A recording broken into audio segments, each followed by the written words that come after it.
The Go. This is Up North Live News at 11 on ABC 29 and 8. Get connected.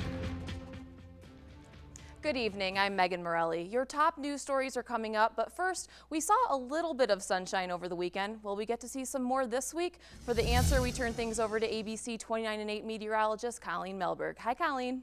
Hi, Megan, and you're absolutely right. Gorgeous morning and afternoon. All right, thanks, Colleen. The Dallas hospital that treated Thomas Duncan for Ebola apologized today. Texas Health Resources CEO issued a letter saying they made mistakes in Duncan's case. The letter was printed as a full-page ad in 2 Dallas newspapers. Mary Maloney reports on the apology and the latest developments of Ebola in the United States.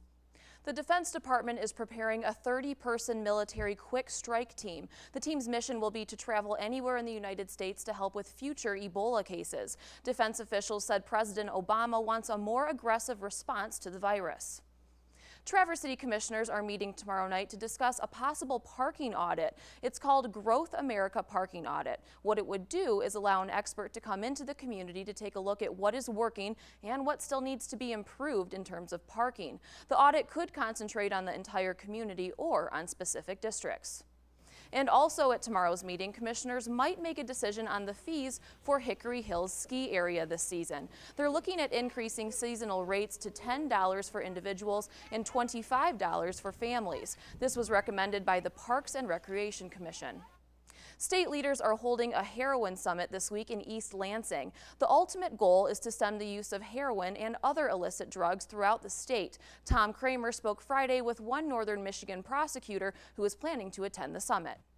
The heroin summit is being held tomorrow in East Lansing.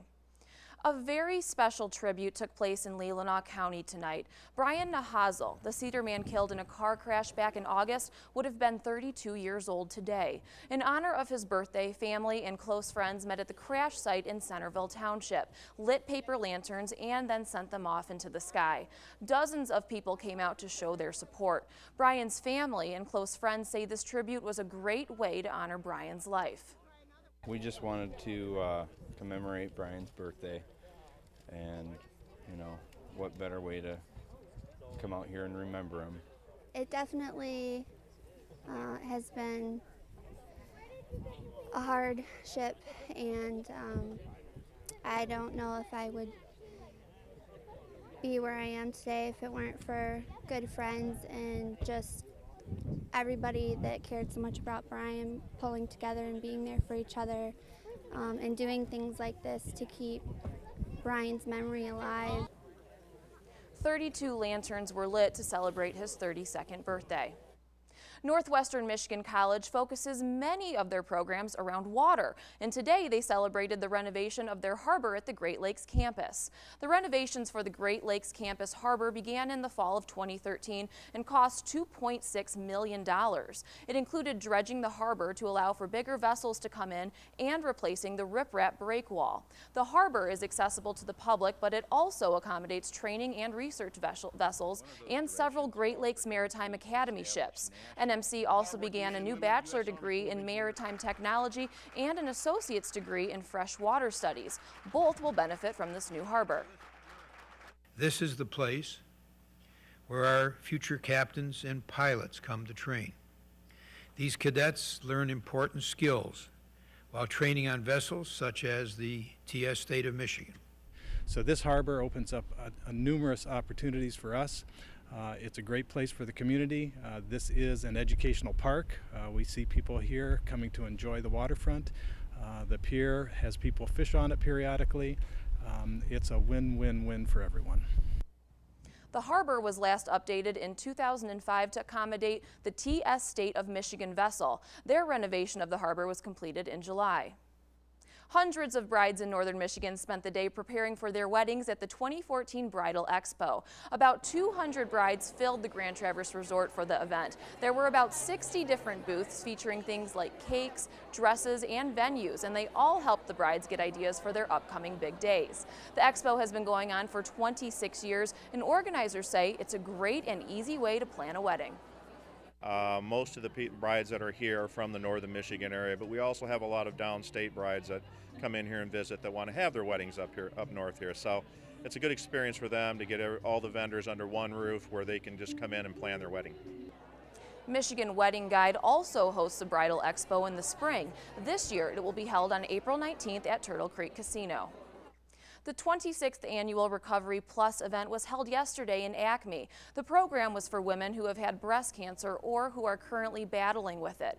The ladies had breakfast and a pampering session, along with being able to try on different wigs. Organizers say it's all about letting women know that they are not alone in their fight against breast cancer. Isolation is the enemy. And that used to be a piece of the breast cancer experience where no one talked about it.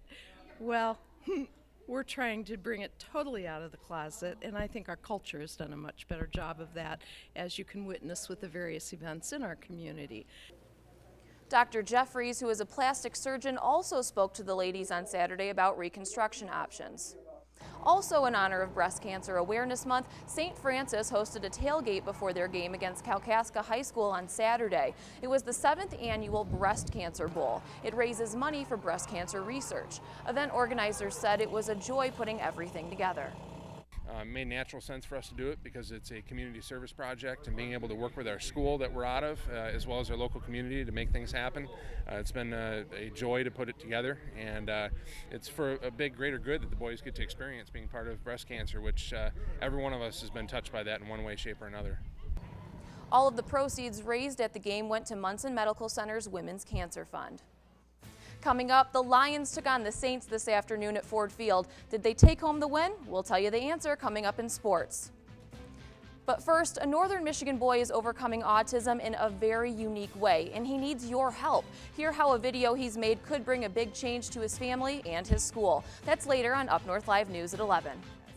It sounds like it. And you know what? After this weekend, I was outside a little bit doing some wine tasting. My grandparents and my mom were in town, but it's definitely starting to feel like fall, I've noticed. It is, especially today with the wind blowing all those falling leaves. I see people raking, and so it's really kind of hitting that it's fall. And I'm glad we've got some sunshine coming up at least. We do. Treasure it while it's here, because more clouds are going to be building in for winter. Yeah, definitely.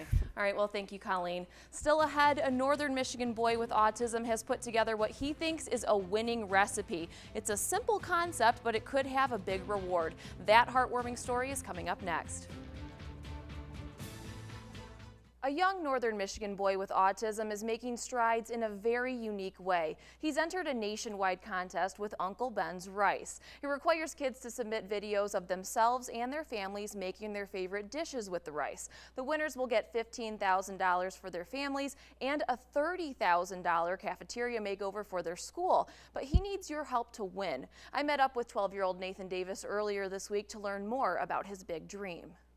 Nearly 400 families across the country have entered. Voting for the top 25 videos ends on October 29th. To vote for Nathan's video, which is called Nothing Fancy, you can head to our website at upnorthlive.com. Coming up in sports, the Lions took on the New Orleans Saints this afternoon, but could they secure a win? The results are next on Up North Live News at 11. The Detroit Lions were up against the New Orleans Saints this afternoon. Let's head to the field to see who pulled off the win. The Saints were in control late in the fourth quarter when Stafford found Golden Tate at a 73-yard catch and run.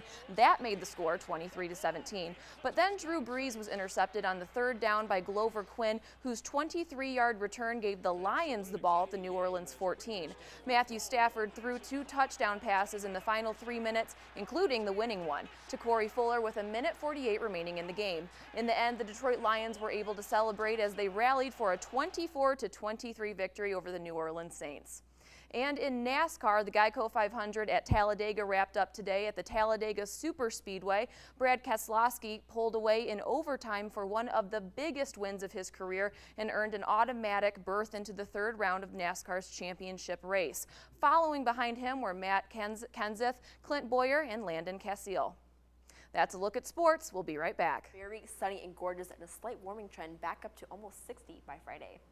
That sounds awesome. I'm good with that. So basically pack the rain boots tomorrow, and then I can pack sunglasses the rest of the week? Yes, you can. It's going to be fantastic. Awesome. All right, well, thank you, Colleen, and thank you for making Up North Live your choice for news at 11 on a Sunday. We'll see you back here tomorrow at 6:30. Have a great night.